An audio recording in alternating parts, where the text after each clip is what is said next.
नमस्कार दोस्तों, एक बार फिर से स्वागत है आप सभी का Manoj study centre YouTube channel पे। दोस्तों आज हम इस वीडियो पे बात करेंगे यूपीएसआई की कटऑफ को लेकर क्या रहेगा सेफ स्कोर और आपके कितने नंबर आने चाहिए जिससे आप सेफ स्कोर पे रहेंगे।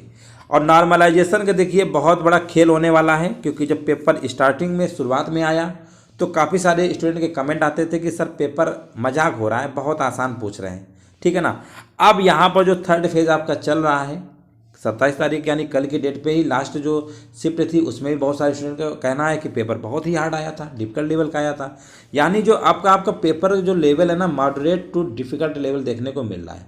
अब मॉडरेट टू डिफिकल्ट लेवल होने का रीज़न क्या है? टाइम। यहाँ पर टाइम का बहुत बड़ा खेल है। आपको पता है कि 40-40 के यानी 4 सेक्शन में से 160 प्रश्नों के लिए आपको सिर्फ 120 मिनट का समय दिया जा रहा है, ठीक है ना। और यहाँ पर समय के हिसाब से अगर टाइम कम है तो क्वेश्चन को इजी रखना चाहिए, लेकिन जो मैथ का सेक्शंस है उसमें बहुत कैलकुलेशन दी जा रही है। इसका क्या मतलब हुआ?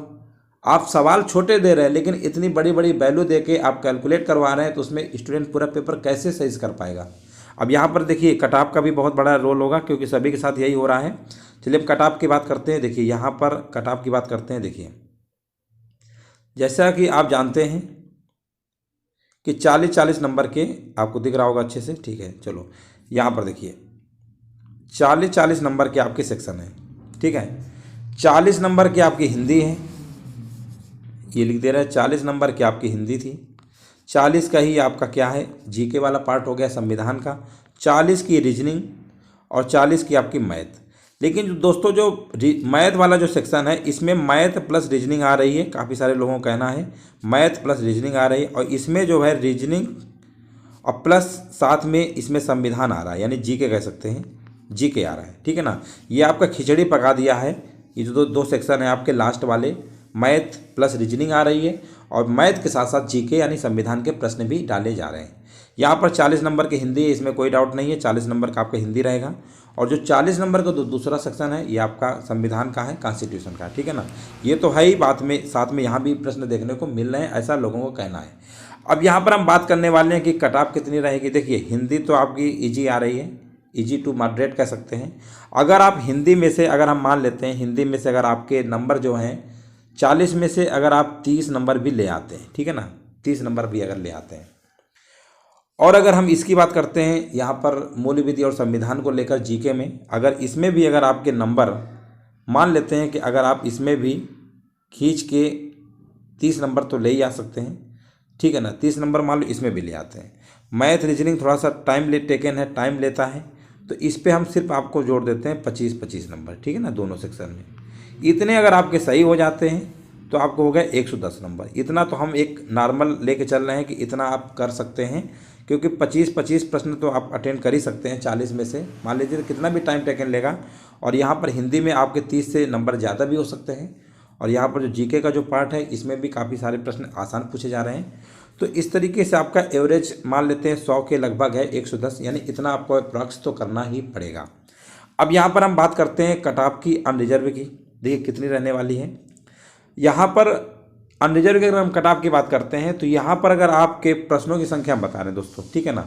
अगर आपके प्रश्न 100 प्रश्न से अगर 110 प्रश्न आपके अगर सही हैं, ठीक है ना, तो इसमें आपका आराम से हो जाएगा, ठीक है ना। 100 प्रश्न अगर आपके सही नंबर, देखिए 100 प्रश्न का एक प्रश्न 2.5 नंबर का है। अगर नंबर की बात करेंगे 250 प्लस हो जाएगा, ठीक है ना। इस चीज़ को आप नंबर में काउंट कर सकते हैं, कन्वर्ट कर सकते हैं, कोई दिक्कत की बात नहीं है।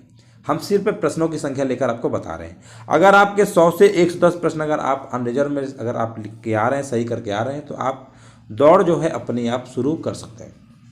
आपका 100% हो जाएगा, क्योंकि देखिए यहाँ पर अभी नॉर्मलाइजेशन खेल होगा, वो भी हम आपको समझाएंगे कैसे होगा। अब अगर हम ओबीसी की बात करते हैं तो ओबीसी में अगर आपके 90 से लेकर 100 के बीच में अगर नंबर हैं तो भी आप इसमें से आराम से तैयारी कर सकते हैं दौड़ की। और अगर हम ईडब्ल्यूएस की बात करते हैं तो ईडब्ल्यूएस का भी हमारा 90 से लेकर 100 के बीच में ही रहने वाला है। और एसटी एसटी की अगर हम बात करते हैं तो 80 से लेकर 90 के बीच, ठीक है ना। 80 से लेकर 90 के बीच अगर आपके नंबर आ रहे हैं तो आप SC ST में अगर हैं तो आपका 100% हो जाएगा। और यहाँ पर अगर हम एक्स सर्विस मैन की बात करते हैं, इनको सिर्फ क्वालिफाई करना है। क्या करना है? सिर्फ क्वालिफाई करना है, बस क्वालिफाई कर लें क्वालिफाइड कर लें, बस आपका इसमें हो जाएगा। एक सर्विस मैन की कोई विशेष ज़्यादा दिक्कत की बात नहीं है, आराम से हो जाएगा।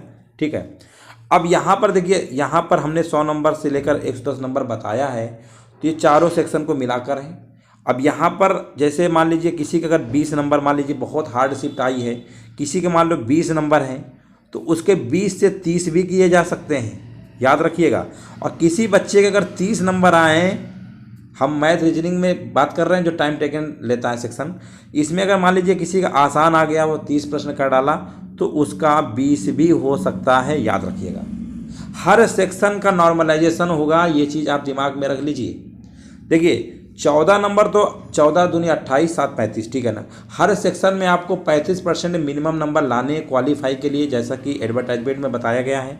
यानी 14 प्रश्न तो आपके सही होने ही चाहिए, ठीक है ना। ओवरऑल आपका 50% होना चाहिए।